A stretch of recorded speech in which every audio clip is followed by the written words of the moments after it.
입니다. 이후로 충청권으로 가서는 황간터널 부근에 1차로에 장애물이 떨어져 있으니까 잘 살펴서 지나셔야겠습니다. 남해고속도로 순천 방면 산인터널 1차로에 승용차가 고장으로 서 있으니까 조심히 이동을 하시기 바랍니다. 지금까지 KBS 교통정보센터였습니다.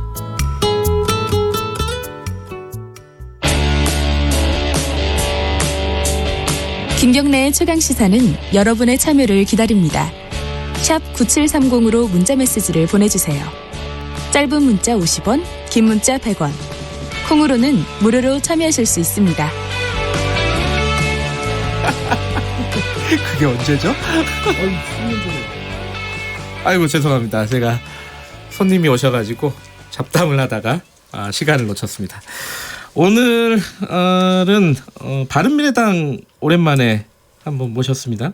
김관영 전 원내대표죠. 지금 바른미래당 의원 모셨는데 이 바른미래당이 패스트트랙 이후에 좀 정리될까 싶었는데 아직도 좀 혼란스러운 상황입니다. 혁신이 출범이 되니 안 되니 이 부분도 있고요. 그리고 자유한국당과 통합 문제도 여러 가지 논란이 벌어지고 있습니다. 바른미래당 김관영 의원 나와 계십니다. 안녕하세요. 네, 안녕하세요. 김관영입니다. 원내대표 끝나니까 좋으세요? 예, 일단 홀가분한 마음이고요. 예. 그동안 지역구의 평일에는 전혀 내려갈 생각을 못했는데 이제 극한 상황을 좀 벗어나서 조금 지역구 활동에 집중하고 있고 또 개인적으로는 상임위 활동에 집중하면서 상임위가 참 어디시죠? 제가 산자 중기벤처입니다. 예. 그 오신환 원내대표가 후임 아닙니까, 그죠? 네, 예. 고생 많이 하세요 지금, 그죠? 많이 하고 계시죠. 평가하기는 좀 쉽지는 않겠지만은 어떻습니까? 이게 제 역할 원내대표로서의 역할을 하고 있다고 보십니까? 왜냐하면은 또 사실 그 패스트트랙 국면에서 오신환 의원과 또 충돌이 좀 있지 않습니까? 갈등이 좀 있었는데 어떻게 원래 지금 보고 계세요? 오 원내대표와는 굉장히 관계가 좋고 오랫동안 형 동생 하면서 잘 지내왔습니다. 근데 패스트트랙 과정에서 사부임 과정에서 조금 서로 그런 다툼이 있었는데 어쨌든지 제가 그 부분에 관해서는 사과도 했고 이제는 어쨌든지 새로운 원내대표가 왔기 때문에 바른미래당이 중재자 역할을 좀 제대로 해서 국회가 하루빨리 정상화 될 수 있도록 하는데 중심을 둬야 된다라는 생각이고요. 다만 이제 제가 원내대표를 해보니까 3당의 원내대표가 두 당을 중재하려면 그래도 두 당의 원내대표가 3당 원내대표의 말을 신뢰를 해줘야 되거든요.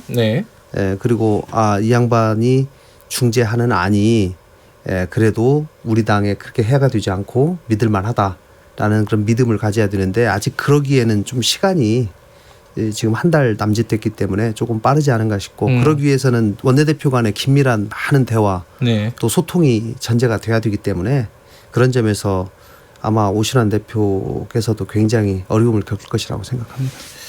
패스트트랙 국면에서도 그랬고 지금도 마찬가지인데 이해찬 더불어민주당 대표가 그 얘기했잖아요. 이렇게 온몸에 사리가 생기는 것 같다. 국회가 잘 안 열리고 힘드니까 그 말을 했는데 제가 보기엔 그 양당을 중재하는 이 바른미래당 원내대표가 사리가 제일 많이 생길 것 같다 이런 생각 들어요. 그러니까 이게 양쪽 말을 다 듣기가 너무 힘들잖아요, 사실은. 네. 이게 양쪽에 크게 각 당이 받아들일 만한 안들을 내야 되기 때문에 이제 그게 굉장히 힘들고 사전 조율 작업이 상당히 오래 소요되는 것이죠. 저도 사리가 많이 생겼습니다만 수시로 배출합니다. 자, 패스트트랙 얘기는 조금 이따가 좀 해보고요. 어제 자유한국당 나경원 원내대표가 통합 얘기를 꺼냈습니다. 그러니까 통합하자 이건 아닌데 여러 가지 구도나 현실적인 상황을 볼 때 이 대한애국당 쪽보다는 바른미래당하고 통합하는 게 지금 시급하다 이런 취지로 얘기를 했어요.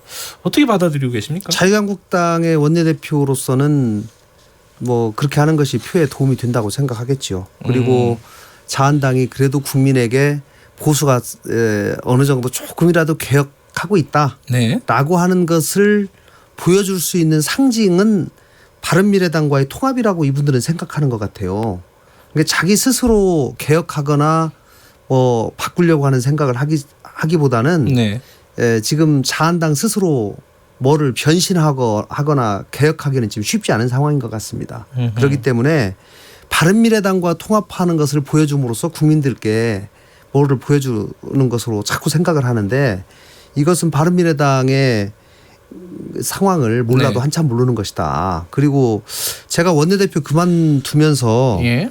퇴임하는 조건으로 제가 타당과의 통합이나 연대는 하지 않겠다. 그리고 우리 당이 화합 자강 개혁하겠다. 창당적에서 돌아가자. 이렇게 전원 모든 의원 전체 명의로 결의문을 채택했거든요. 그런 상황임에도 불구하고 자꾸 이런 얘기를 하는 것은 타당에 대한 예의가 아니다. 저는 그렇게 생각을 합니다. 예의가 아니다. 예. 근데 상황을 모른다. 그러니까 나경원 원내대표가 바른미래당 상황을 모르고 얘기하는 거다라고 하셨는데 상황이 어떤 얘기를 말씀하시는 거예요? 바른미래당은 기본적으로 국민의당 출신과 바른정당 네. 출신들이 모여 있고 그 평균적인 비율이 약 6대4 정도 됩니다. 네. 예. 그리고 바른미래당의 상당히 많은 사람들은 적어도 자유한국당과의 통합에 대해서는 생각을 안 하고 있거든요. 그런데 자꾸 그런 발언하는 것 자체가 저는 바른미래당 그리고 손학규 대표께서도 수차례 지금 중도개혁을 지향하고 계시지 않습니까? 네. 이런 상황에서 바른미래당과 자유한국당이 통합한다 이런 얘기들이 나오는 것 자체가 지금 자강하려고 하는 시도에 찬물을 끼얹는 자꾸 행동이기 때문에 저는 오히려 바른미래당과 네. 적절한 관계를 유지하면서 예를 들면 공조를 하고 싶다라고 네. 한다면 오히려 이런 얘기를 해서는 안 되죠. 그게 이제 바른미래당하고 1대1로 통합한다는 뜻이라기보다는 예. 해석을 굳이 하자면은 바른미래당이 이렇게 말씀드려서 죄송하지만은 네. 지금 상황을 봐서 어차피 분열될 가능성이 높기 때문에 네. 일부를 흡수하자 이런 네. 취지가 아닐까라는 해석도 있습니다. 뭐 나경원 대표의 말이 어떻게 의도를 가지고 있는지는 뭐 저는 정확하게 모르겠습니다만은 만약에 바른미래당에 있는 일부 의원들이 아니 나는 손학규 대표가 하는 이 네. 구도에 동의할 수가 없기 때문에 나는 자유한국당으로 돌아가겠다라고 하는 걸 어떻게 막겠습니까? 네. 그러나 당대당 통합, 보수 통합 이렇게 얘기하는 것은 적어도 적절하지 않다는 말씀을 드리는 거죠. 손학규 대표가 감히라는 말을 썼습니다. 어떻게 네. 감히 자유한국당이 바른미래당과 통합을 얘기할 수 있느냐? 예. 이 말의 뜻은 뭐예요? 감히라는 게 어떤 자격이 없다는 겁니까? 자유한국당은? 적어도 뭐 그런 얘기를 적어도 하려면 이 정체성이 비슷하거나 네. 뭐 자유한국당이 바른미래당과 같이 갈 수 있는 어떤 명분 네. 이런 것들이 있어야 되는데 네. 지금 봐서는 전혀 그렇지 못하다는 그런 평가 아니겠습니까? 자유한국당이 최근에 일련의 과정에서 보여준 태도, 네. 또 패스트트랙 과정에서 보여준 태도, 네. 또 국회 공전에 관해서 보여주는 태도, 네. 이런 태도는 바른미래당이 추구하는 가치와는 상당히 거리가 멀다. 네. 그렇기 때문에 두 당이 정당이 같이 하고 통합한다는 것은 이건 굉장히 뭔가 이 지향점이 비슷해야 되는 것이거든요. 그렇기 때문에 그런 점에서 결이 달라도 한참 다르다. 그런 얘기를 표현한 것이라고 생각합니다. 그 주대환 혁신위가 출범이 조금 뭐랄까요 갈등이 있습니다. 네, 그죠? 분명히 있는데 다음 주 월요일 날 이 혁신위 출범이 의결이 되는 건가요? 어떻습니까? 당에서? 그렇다고 들었습니다. 예, 뭐 이번 주에 다만 어쨌든지 주대환 이 비대위원장을 예. 혁신위원장을 추대하는 것에 관해서는 네. 적어도 합의를 본 것 같고요. 그리고 다음 주 월요일에는 그 부분은 혁신이 출범시키고 위원장도 지명을 하자. 그리고 그 이후에 가장 빠른 시일 내에 혁신위원들도 임명을 해서 혁신위원회를 다음 주 중으로는 네. 온전하게 출범을 시키자. 이 부분까지는 합의가 된 것 같습니다. 그런데 이제 일단 주대환 혁신위원장 내정자라고 할까요? 네. 이분이 손학규 대표의 사람이다라는 네. 논란이 일단 하나가 있고요. 두 번째는 혁신위가 출범을 하더라도 지금의 구도 있지 않습니까? 당권파하고 뭐 퇴진파라고 일단 얘기를 한다면요. 거기가 이렇게 한 절반씩 들어가가지고 혁신위에 결국은 지금 벌어지는 갈등을 혁신위에서 그대로 재현하는 거 아니냐? 뭐가 달라지는 거냐? 이렇게 좀 회의적인 시각도 있고요. 외부에서는 어떻게 보십니까? 만약에 그런 싸움이 계속될 것 같으면 혁신위를 출범할 이유도 없죠. 네. 저는 혁신위를 출범하는 이유는 그래도 지금 상황보다는 좀 나은 상황을 꾀하고 네. 적어도 총선을 우리가 당이 뭔가 변화하는 모습을 보여줌으로써 국민들께 네. 야, 저 당이 그래도 좀 정신 차리고 변하고 있구나 이런 것들을 보여주기 위한 시도라고 보기 때문에요. 네. 저는 그렇게 비관적으로 보지는 않습니다. 예, 적어도 주대환 위원장 내정자 그분이 굉장히 뭐 저는 개인적으로는 잘 모릅니다만은 네. 대단히 강직한 분이라고 들었고요. 네. 오랫동안 노동운동도 해오셨고 진보 진영에서 하시다가 지금은 뭐 중도 이런 쪽으로 생각을 바꾸시겠다라는 뭐 그 정도 제 얘기를 어서 들었는데 어쨌든지 혁신위원이 누가 추천하든지 간에 네. 당이 좀 제대로 가야 되겠다라고 하는 점에 관해서는 공감대가 있기 때문에 네. 저는 상호 좀 양보해서 잘 될 거라고 저는 생각합니다. 근데 혁신위에서요. 예. 손학규 대표 거취 문제까지 논의하는 겁니까? 어떻습니까? 저는 논의를 안 할 이유가 없다고 봅니다. 아하. 예, 그러나 예. 지난번에는 이제 왜 이게 논란이 됐냐면 혁신위의 마치 출범 목적이 손학규 대표를 퇴진시키기 위한 그냥 하나의 통과 의례다. 이런 식으로 생각을 하면서 소위 퇴진파에서 그렇게 주장을 했거든요. 네. 그러니까 또 손 대표 입장에서는 받아들이기 어렵죠. 그러나 지금은 어떤 의제도 한정하지 말자. 그리고 손 대표의 거취 문제조차도 예를 들면 거기서 이거는 꼭 필요하다라고 네. 한다면 그건 저는 다룰 수 있다고 봅니다. 예. 패스트트랙 얘기를 잠깐 좀 해야 될 것 같은데요. 예. 지금 이제 국회가 정상화가 아직은 완전히 안 됐습니다. 근데 예. 정개특위 사개특위가 열렸죠. 예. 열렸는데 바른미래당이 불참을 했어요. 예. 그렇다는 말은 예. 지금 사실은 이 말씀은 이제 김관영 원내대표 나오면 꼭 여쭤보고 싶었는데 이게 패스트트랙의 사실 뭐라고 할까요? 이 주인공이라고 할까요? 예. 장본인이라고 할까요? 예. 김관영 원내대표입니다. 이게 뭐 제가 저번에 농담삼아 미스터 패스트트랙이라고 말씀드렸는데, 근데 바른미래당이 이제 김관영 원내대표가 이제 원내대표 그만두고 나서는 예. 이 선거법이나 이런 부분에 적극적이지 않고 오히려 부정적인 입장을 표하는 경우도 많은 것 같습니다. 그러니까 바른미래당의 입장은 뭐예요? 지금의 입장은? 어차피 네. 패스트트랙 과정에서도 이 패스트트랙에 대해서 찬성하는 분과 반대하는 분이 사실 나눠져 있지 않습니까? 네. 그렇기 때문에 패스트트랙은 합의를 하게 되면 그 원내대표 간의 합의를 통해서 하기 때문에 네. 뭐 그동안에 이미 패스트트랙의 대상이 된 안건을 가지고 네. 3당이 논의를 해서 합의되면 그만이고요. 네. 만약에 합의가 안 되면 이건 본회의로 직행하는 거 아니겠습니까? 그렇죠. 그렇기 때문에 무슨 사개특위 위원이나 법사위원이나 이런 사람들이 여기에 개입할 여지는 없고요. 네. 마지막 본회의에서 투표할 때 찬성할지 반대할지 의사표시만 하면 되는 겁니다. 네. 네, 그런 상황인데 저는 적어도 이번에 패스트트랙의 대상이 된 선거법이나 네.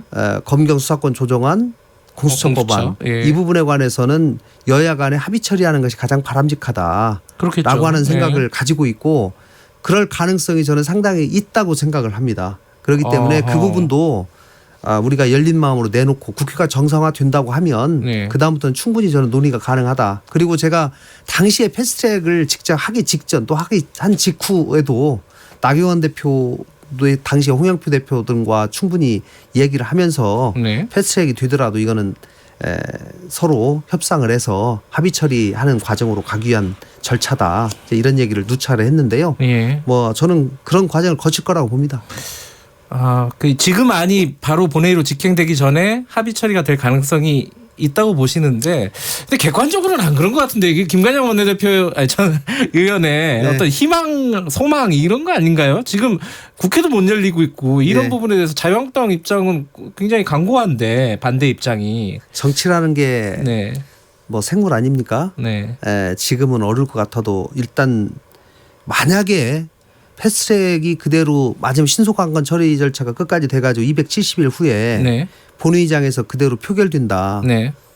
그런 상황을 자유한국당이 상정한다면 네. 그렇게 가는 것보다는 그 전에 우리 안을 좀 더 반영해서 선거법을 합의 처리하는 게 좋겠다라고 하는 그런 판단을 할 수도 있겠죠.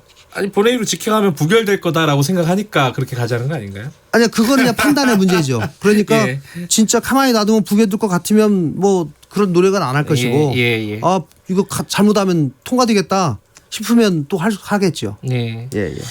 알겠습니다. 이 뭐 그 당내 문제도 시끄럽고 이 패스트트랙 문제도 여전히 뭐 잘 풀리지 않는 것 같은데 시원한 답을 못 드려 참 죄송합니다. 예, 뭐 다음에 오실 때는 시원한 답을 좀 갖고 오시기 바라겠습니다. 고맙습니다. 예, 감사합니다. 자, 바른미래당 김관영 의원이었습니다.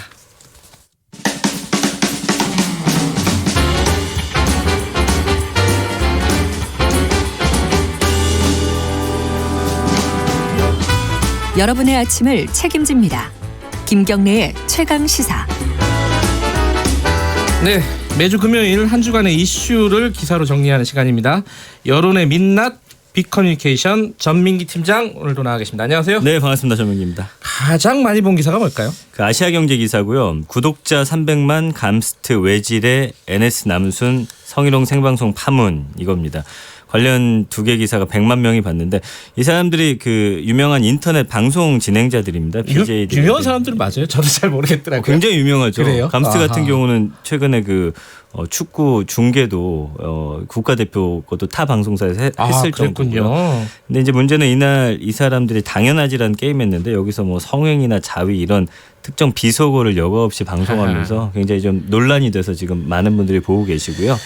그다음 기사는요? 중앙일보인데요. 어느 엘리트 검사의 돌변 금배지만 달면 전사된다. 그리고 86년생 김수민이 겪은 여의도 권모술수 영화는 저리 가라. 네. 이 기획 기사로 나왔더라고요. 세계인데 한 50만 명이 봤는데 저도 좀 재밌게 봤습니다. 그러니까 왜 사회에서 정말 높게 평가되던 사람들이 국회만 들어가면 이렇게 바뀌는지 그리고 그 안에서 젊은 정치인들의 어떤 한계라든지 이런 네. 것들을 좀 분석하고 또 심도 있게 인터뷰한 기사였어요. 예.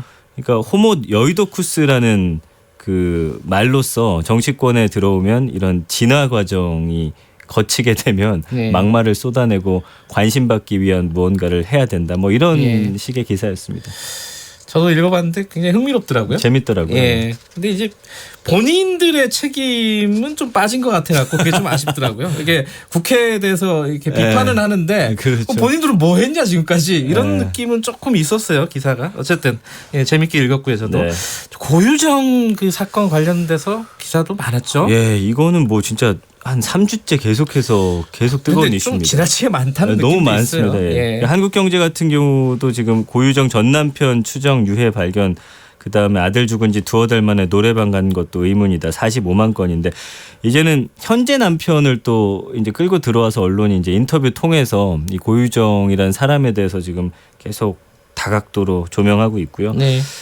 이게 한 45만 건 받고 또 고유정 현 남편 성폭행 당할 뻔했던 말에 병원도 데려갔다. 이것도 21만 명이나 본 기사가 됐습니다. 이건 좀 수사를 좀 지켜봐야 될 것 같아요. 예. 너무 이렇게 성급한 어떤 해석들이 많이 나오는 것 같아서. 네. 자, 댓글이 가장 많이 달린 기사는 뭐였어요? 조선일보 기사고요. 손혜원 보안 자료 빼돌려 지인 등의 역시. 14억 목포 부동산 매입하게 해. 이 검찰 의혹 5개월 만에 불구속 기소됐다. 5천여 명이 댓글 달았는데 뭐 이게 지금 여러 말들이 나오더라고요. 예. 이 목포 부동산 투기 의혹에 대해서 검찰은 사실상 손 의원이 차명으로 투자했고 이 과정에서 업무상 비밀을 먼저 네. 빼돌렸다라고 했지만 손 의원은 여기에 대해서 뭐 전적으로 반박을 했죠. 이 네. 기사에 댓글이 가장 많이 달렸습니다. 팽팽하더라고요. 양쪽 주장이. 그러니까 그렇습니다. 댓글이 많이 달렸겠죠. 맞습니다. 예. SNS에서 가장 많이 퍼날라진 기사는 뭘까요? MBC인데요. 물흐름 받고 이물질 둥둥 때마침 탁독의 고장. 붉은 수돗물. 예. 근데 오늘 아침 보니까 영등포구에도 또 이번에는 붉은 수돗물 나왔더라고요. 예. 그러면서 많은 지금 국민들의 관심 받고 있는 기사고. 먹는 거니까요. 예. 그다음에 오마이뉴스인데 남편이 뭐 하길래 여기 왔나 성희롱 흔한 건설 현장 이 기사예요.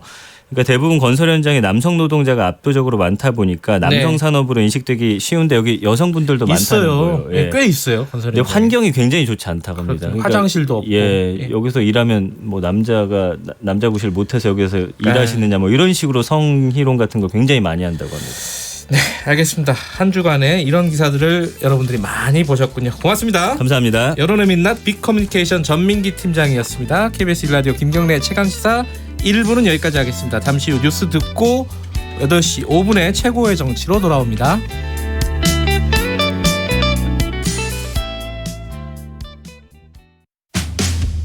안녕하십니까? 대한뇌전증학회 명예회장 홍승봉입니다. 과거에 간질로 불리었던 뇌전증은 병에 대한 오해와 차별을 받고 있습니다. 뇌전증은 정신질환이나 유전병이 아니며 치료하면 학교나 직장 생활에 문제가 없고 완치도 가능합니다. 뇌전증은 누구나 걸릴 수 있는 병으로 뇌전증 환자는 우리의 형제이고 사회의 중요한 일원입니다. 뇌전증 환자가 차별받지 않도록 국민의 관심과 사회의 지원이 필요합니다. 이 캠페인은 대한뇌전증학회가 함께합니다.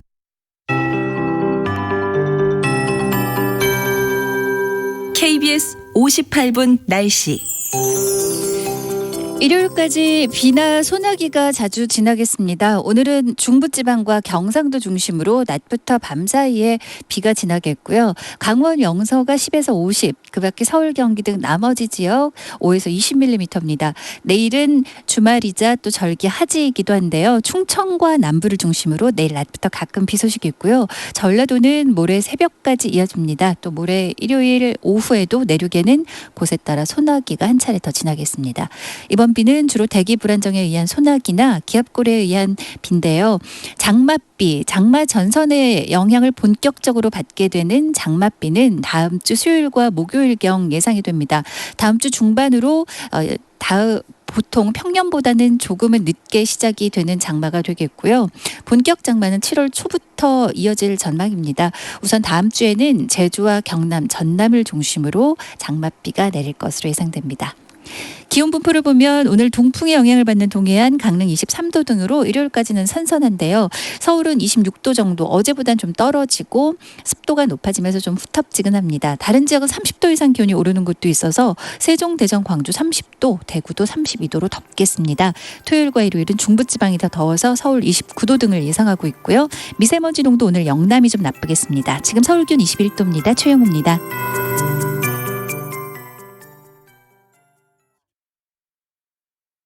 정성을 다하는 국민의 방송 KBS가 8시를 알려드립니다. AM 711kHz, FM 97.3MHz, KBS 1라디오입니다. HLKA